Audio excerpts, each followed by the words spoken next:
You're never going to get really rich working a 9 to 5. I hit a home run my first couple deals. Everything I was buying was, cash flowing $2,000, $3,000, $4,000 a month. And I kind of went all in and, really started building out my company. Greetings, wealth builders. Welcome to Get Diversified, your go-to podcast for all things real estate investments. I'm Jacqueline. Melvin Landry. We're thrilled to embark on this wealth building journey with you. Imagine this. What if your investments not only secure your future, but also unlock a life of financial freedom? That's what we're diving into on this show. Apartment buildings, storage facilities, mobile home parks, the whole shebang. But here's the kicker. It's not just about investing. It's about crafting a legacy, building memories with your loved ones, and seizing every moment. Time is the currency of life. And let's be real, none of us wants to waste. We've got the insights, experience, and dash of excitement to spice up your investing game. Plus, we'll throw in some real-life stories that'll make you see the potential in every brick and mortar. Subscribe, buckle up, and get ready to turn your investments into the ticket to financial freedom. Together, we're not just building wealth, we're building the community of savvy investors. Let's get diversified.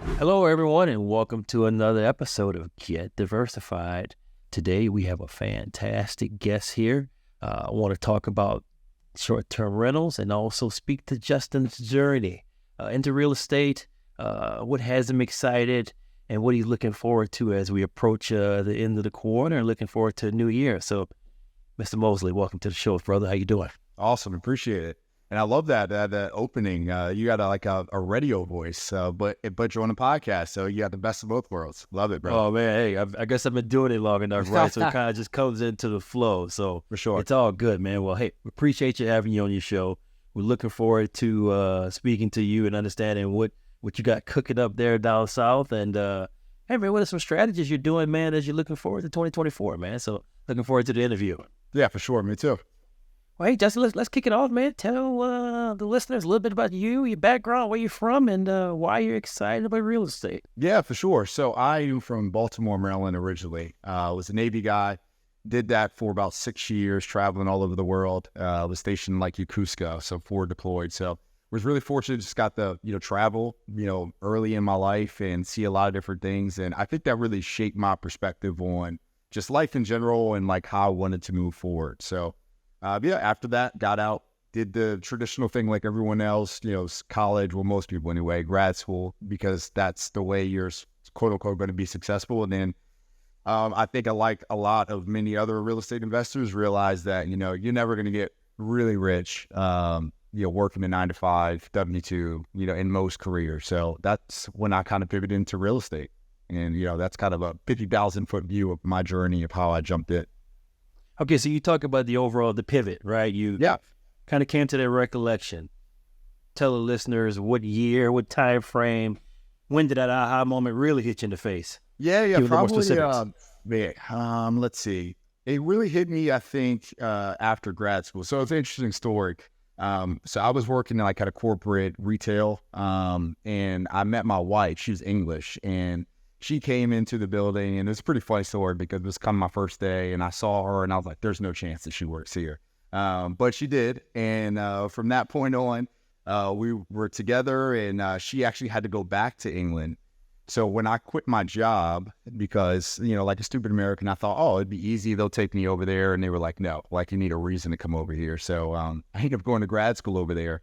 And that's when, I started studying economics and things of that nature. And it ultimately drove me into another job. But that's when I really started realizing hey, I need to figure this out to really provide the real life that I want to provide for my family and my kids and stuff, right? I have 4 kids, a wife that likes really nice things and stuff. And, it's just you kind of figure out look, I want time freedom. I want to be able to travel and do the things I want to do, on my own time. And that's when I think it really hit me in my face. And it's probably in my, early 30s is when it really kind of materialized. It's like, okay, I'm going to get 100% focused. This is what I'm going to do. And it's kind of been, that from there. Gotcha. Okay, so let's talk about it hit you. We kind of made some changes, right, to ensure you got in the proper position. Let's say you're taking off. Let's compare it to a track meet. You're jogging down the track. You feel like you're getting some momentum. When did that point kind of come to fruition where, I got some speed, this is working.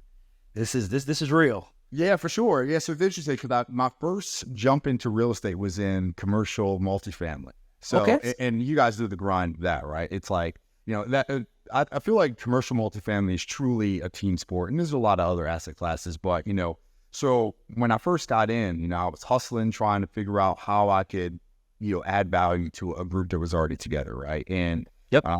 Learning the business and stuff. And then what I kind of realized is like that I want to, in the meantime, until I can kind of grow that portfolio, start bringing in cash flow, right, from property. So I actually went that opposite route and started buying like triplexes, quads, condos in South Florida. And that was kind of my first introduction to the short-term rental space because, some of it was just kind of dumb luck of the time and market, because this is probably 2019, 2020. And like everything I was buying was, cash flowing $2,000, $3,000, $4,000 a month. And that's when I realized, like, holy crap, like this is the direction I want to go in. You get all the benefits of real estate with, the tax benefits, appreciation. But my focus is always on cash flow. Like, how can I buy an asset and then just support my life?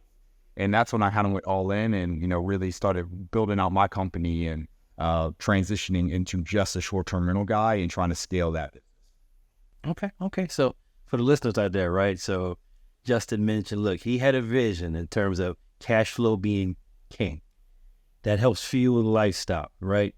If you kind of set your plans, set your goals, and stick to it, eventually you're going to get there as you progress, right? And stay focused. So tell me, are you, you're an active investor. Do you do any passive investing also as well? No, not currently. So, I definitely see the value in passively investing, but right now, like my goal, I am just dead set on, building out a portfolio. And it's just a part of kind of my investment thesis, right? For people that are in the know about at least the single family space and what that was kind of 10, 12, 15 years ago, there wasn't a whole lot of, private equity, Blackstone wasn't really in that space. Companies like America Home for Rent were just getting started. And I kind of look at it as this is what that's going to be 10 years from now, right? So all that money flooding in. So like my goal and my vision is to build up a portfolio long enough or large enough to eventually then sell to one of those guys. So yeah, so there's definitely a lot of value, obviously, in passive investing. I have a lot of people that passively invest in my deals, but the goal for me is to grow and scale. So let's talk about that first short-term rental that you kind of got under. You would care to share, how was it? How was the experience? Was it a rough patch for you? Or did it come easy and you start getting the next one, the next one, the next one? Yeah. I'd love to hear about that first one. I wish I had some really big war stories to tell you, man, but I hit a home run my first couple deals. So, but that's the beauty of short-term rentals. Like if you really can understand your market and you're in a good spot, you can do relatively well pretty early on. So my first deal was actually a triplex in South Florida, because I'm down in Jupiter area. And obviously this is where a lot of the migration has gone, right?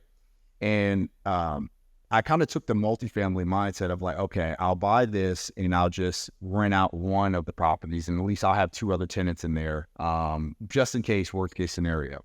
And then we put that first unit up online, and within 24 hours, we had a bunch of bookings. And then that's when I realized, okay, I got to get these other tenants out of here so I can do this with all the units. So, and it's just kind of been the history from there. Okay, and as far as your overall portfolio, it's 100% short-term rental and nothing else, correct? No. So I do have some doors and some multifamily stuff, but like everything that I own outright myself or I syndicate, yeah, it's all short-term rentals, and that's it. What would you say someone, they're listening to the podcast, they're new, man, short-term rental seems intriguing. I'm a newbie. How can I get in? What would be three general points you'd give to a newbie, maybe 22-year-old trying to get in the game, but hey, they don't live in Florida, maybe they live in Vegas or Phoenix or something like that, but they want to replicate what you got going on because they're motivated coming out of listening to this podcast. What are three points you'd give them to kickstart? First thing I would say is reach out to myself, right? So I have a community called the Short-Term Rental Millionaires, and really it was built around the idea of people that want to, if you have no real estate history or experience at all, or even if you do, I wanted to really lay out the blueprint of how to get started really quickly and scale. Like I think it's such a powerful asset class, because unlike some of the other areas or of real estate, like there's so many unique and creative ways you can get in, whether it's FHA loan. If you're a veteran like myself, you can get in with the VA loan. You only have to be there for a year and refinance out So you're putting no money down, 100% paid for. You furnish it and get the property up and running, and then you can refinance out and do it again, right? Like that's a strategy you can do for just one for the next 20 years and make boatloads of money and be a millionaire very quickly, right? So I would say first, join the community. We have a free Facebook group. But the other thing I would say is just get really hyper-focused. I always believe that real estate is not super technical or hard. I mean, it's not easy. But if you have enough drive and focus, like you can make it work. Like it's just about getting hyper focused on like what your goals are, put those in place in terms of like how much cash flow you want, what you want your future to look like, and just get started. And then the last piece I would say is, and then just know your market and pick a strategy. So a lot of people kind of always think of short-term rentals as you have to be in a vacation market, right? Like I started off in Florida, but we're pivoting into other areas as well. So like we started buying coastal Mississippi. We're going to do some development up in North Charleston, and actually have a property right now under contract in new Berlin, Wisconsin, of all places. And yeah, but it's a super nice property. It's really, we can do some cool things with some universities out there and stuff. So that's the cool thing about short-term rentals. Like if you can find a strategy, and the easiest one to, highlight is, go near large hospitals for traveling nurses and stuff like that. Like you can find little niches within this market and make a whole lot of money, just focusing on that and just get really good at serving that customer base. Okay. So you went from Florida to Wisconsin. So you're covering the top north, you're covering the deep south. So for those listeners out there, this could be done anywhere around the country. First of all, get with a community who's doing it. Here, ask the questions, right? There's no such thing as a dumb question, right? For a lot of folks getting into real estate, right, they're scared to ask those questions, right, out of fear. Sometimes it's asking those questions that help get you the intel that you need to jump into step 2, what you mentioned, get started. Take action, do something, right? That's half the battle there. So, wow, thanks for sharing those nuggets, man. That's fantastic. I'm sure someone listening to this can get some type of fuel or fire to at least jumpstart to get into an exploratory phase. That's half the battle right there. So let's talk about your unicorn short-term rental. What's been the best rental that you've had? You don't have to share location or whatever, but give us an example of kind of, what's a home run for Mr. Justin? And do you still have it, or have you sold it and cashed out of it? You want to share that? I'm your pure buy and hold guy. So okay. I'm a guy that listen, like I am definitely not the sharpest knife in the drawer, but like what I am good at is like taking information from people and like actually executing it and like utilizing it, right? So one of the beautiful things about real estate is that, you don't need, big degrees or anything like that. Like you can learn everything from YouTube, podcasts, and just some hustle, right? So one of the things I learned early on was like, try to go big fast. And I did do that, but I wish I'd have gone bigger faster. And then also, if you hold on to a property, even if it's not great, over time, like it will be all right, right? So those are the kind of things I really kind of stand on and live behind. And one of my best properties to this date was, a 500 square foot condo on Palm Beach Island in South Florida. That was like cash flowing at any given time anywhere from $3,500 to $4,000 a month, right? And at the time, it was only $250. Now it's appreciated. It's probably worth closer to $650, $800. But those deals do exist where you can find a diamond in the rough that's in a really great location. And if you execute well on the property management side, like man, you can hit an absolute home run. I mean, think about that. Like that's more than some people make in a month. In one property, that's only 500 square feet. So I mean, that was really what showed me the light of like how powerful this space is. Interesting. 500 square feet, $3,000 to $4,000 a month. Imagine if you have 5 of those. Do you need to work? Do you need, so, it goes to show you, right? If you kind of understand the niche, get educated, get with folks like Justin. All right, my bad, brother. My cleaners came and I have one of the house things, so she was back with me. I was like, all good. Yes. All good. We'll get it edited, so we're good. I'm about to say, I hope we got a good editor, brother. My bad. Yeah. We got my VAs. Yeah, they take care of all that. Yep. So, okay, let's see. So we were on the notion of 500 square foot right?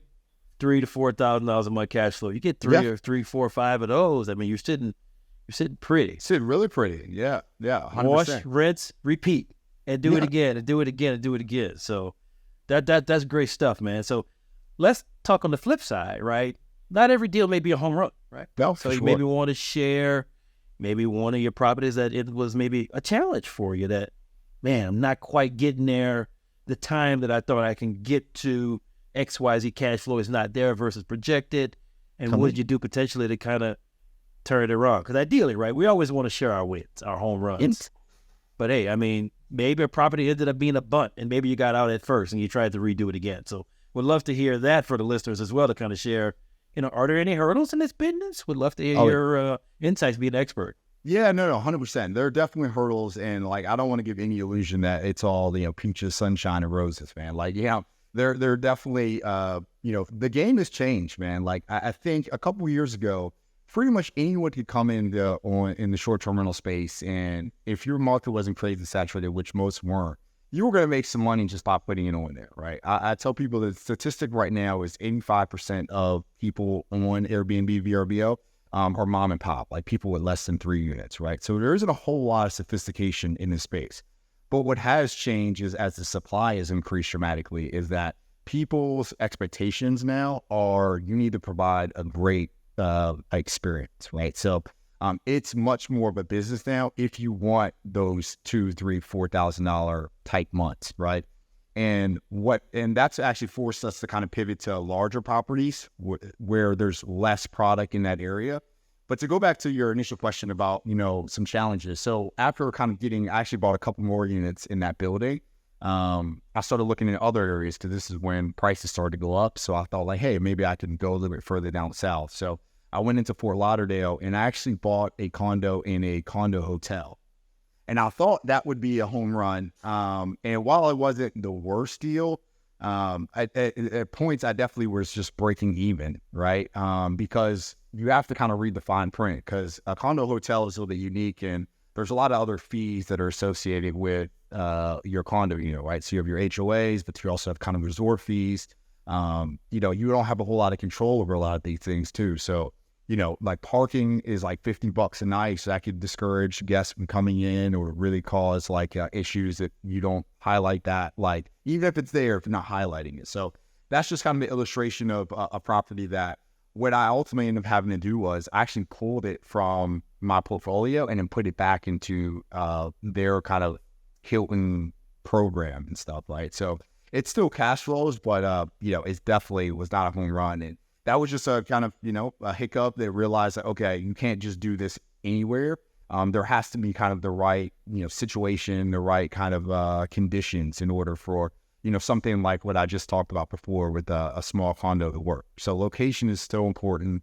The building it's in, and really understanding your market and the dynamics in the market. It has a huge impact on your profitability in this space. Interesting. Wow. Wow. So it was a condo within a building, a Hilton, I guess, portfolio, a Hilton, maybe Grand Vacation Club or something of that nature. So what they do is like Hilton, Marriott, they'll have buildings that, that they will effectively property manage, but they're condo units. So it's classed as a condo hotel. And you can find them in most places. I know it's pretty prevalent down here in Florida.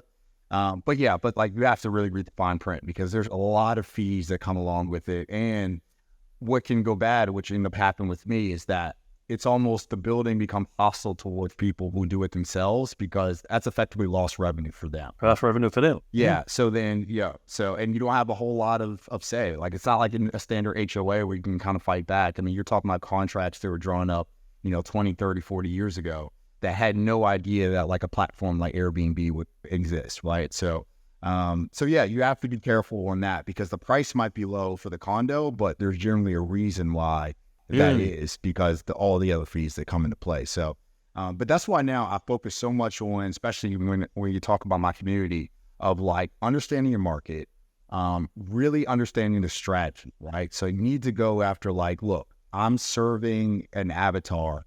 This is what they need, and you need to focus on how you're going to provide the best level of service to them because Unlike some of the other asset classes, short-term rentals is just as much hospitality as it is real estate. You get all the benefits of real estate, but you have to run every property as its own little mini business. So it's imperative that you really know what you're doing, you're executing, and you're providing like great service to your customers. Because if you get a couple bad reviews, that can really hurt your business. Great nuggets of information, man, in terms of, looking at it from a business, but it's a hospitality, knowing your avatar, right? Regardless if you're targeted, looking for investors and it was multifamily self-storage. Again, this kind of holds true as well, even in the short-term rental space, right? You have an avatar you're trying to reach. You have a specific group that you're trying to appease to ensure that your business flows, execute to kind of get the profitability that one is looking for. So great nuggets of information on there, man. So wow, that's some solid stuff. So let's talk about, we're coming in, right? New year will be up on us anytime soon, right? Time's passing. Looking forward to the next 12 months as we look forward to the next year, man. What's on your horizon? What are you thinking about from a short-term rental perspective? What do you think, and what are you looking to try to do from a growth trajectory? We'd love to kind of hear just some things that you're focusing on forward thinking down the road. Yeah. So for us, like, we really want to grow, right, and scale. We think we have a really good model and we want to execute. One of the cool parts is, our first kind of area that we were targeting was Florida and the Gulf. So like, Mississippi, Louisiana, places like that. And what we kind of found was, like, we still like those markets with strong fundamentals. But the cool thing about this space is, I can almost go, ergo, the Wisconsin property and cherry pick from the best properties in the country. And what we're doing now, and this is where I really want to kind of make my mark, is we're syndicating short-term rental properties. So now what we're doing is we're putting anywhere from 4 to 6 properties together, the best properties that we think is going to provide the highest rate of return, and then provide that to our investors, right? And I think if we do that enough times and we continue to be consistent and solid, we're really going to be able to continue to grow our portfolio over time, and especially we want to really ramp up over this next year. Okay.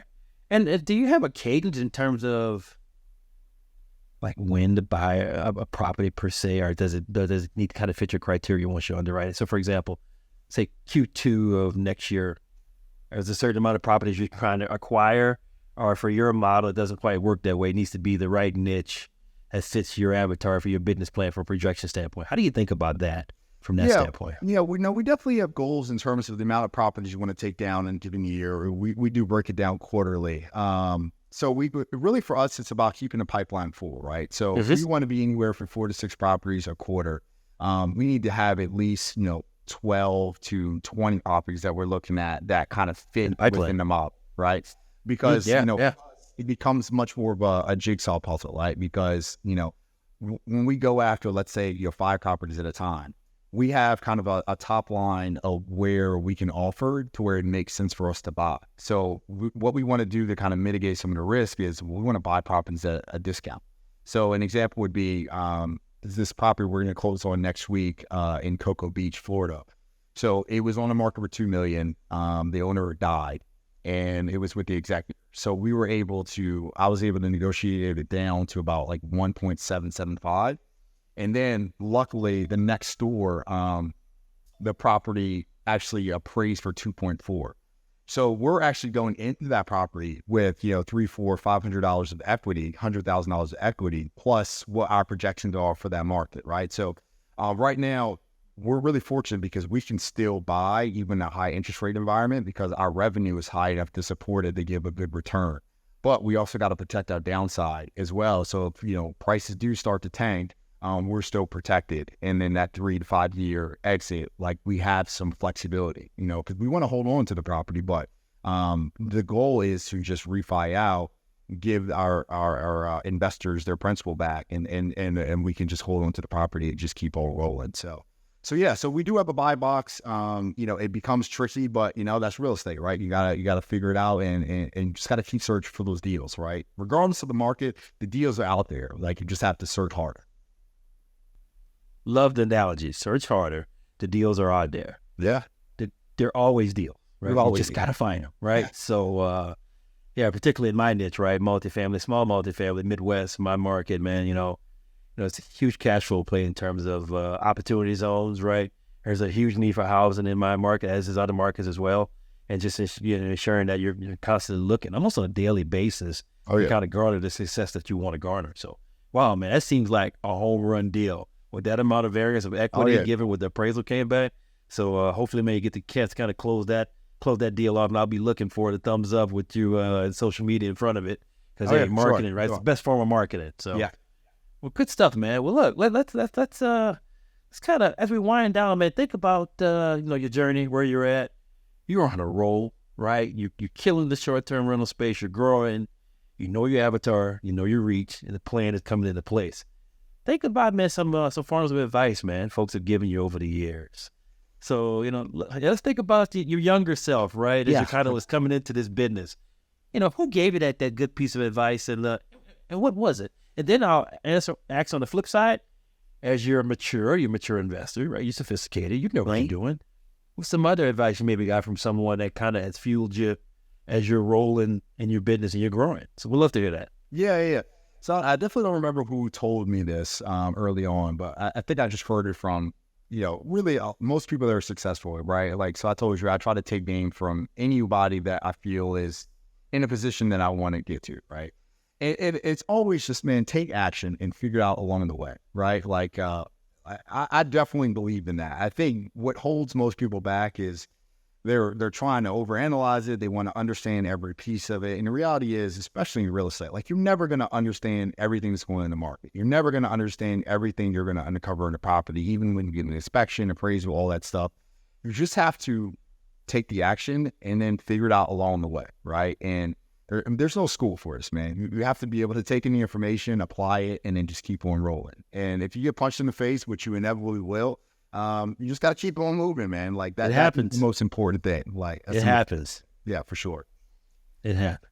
And then I guess looking now to answer your question, the advice I would give is, especially if let's pigeonhole it to short-term rentals.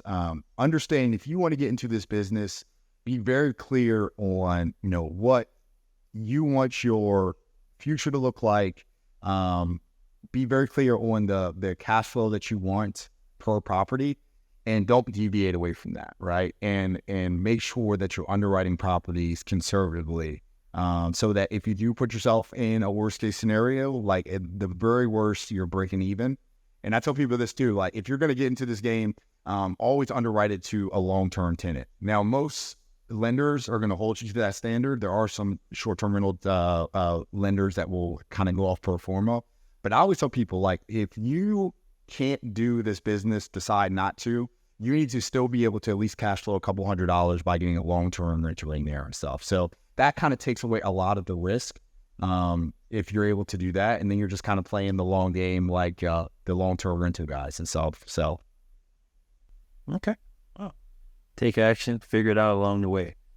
That's my quote of the day there, buddy. So you'll be seeing that on social for giving you a shout out, man. So for sure, man, Justin, this has been a fantastic interview, man. You've kind of laid to anyone who's listening. You may be a beginner, you may be further along, like Justin. Take action, figure it out along the way. Get in those rumps, right? Key and critical to garner your success, and ask questions as you're kind of trying to figure it out, and you're trying to get to a place of where Justin is now. So, Justin, on behalf of myself, my wife, and the Moreland Equity team, we want to thank you for this interview and providing these nuggets of intel that are valuable nuggets that folks can kind of help grow the business, and if anything, take action and get started. So, one last thing, how can folks find you, man? Let's make sure we kind of get your information out there. Yeah, for sure. I'm on all the Insta everything now. So Facebook, Instagram, TikTok. So, but the easiest way is go to strmillionaires.com with the S. That's the easiest way. Take a look. And then on Justin C. Mosley _LCM on Instagram. So that's the easiest way. You can send me a message, DM, and I'll reach out. All right. Sounds good. Well, hey, Justin, we'll put those in the show notes, man. And maybe we want to thank you again, man, for a great interview, and great to learn more about you and with your niche and what you're looking to do as you're growing, and keep crushing it, keep killing it, bro. Awesome, my friend. Appreciate the time.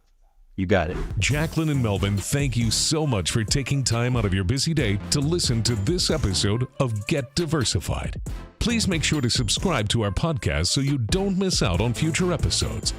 Finally, stop by our website and follow us on social media. Ciao for now. Make it a great day, and we'll see you next time. And remember, get diversified.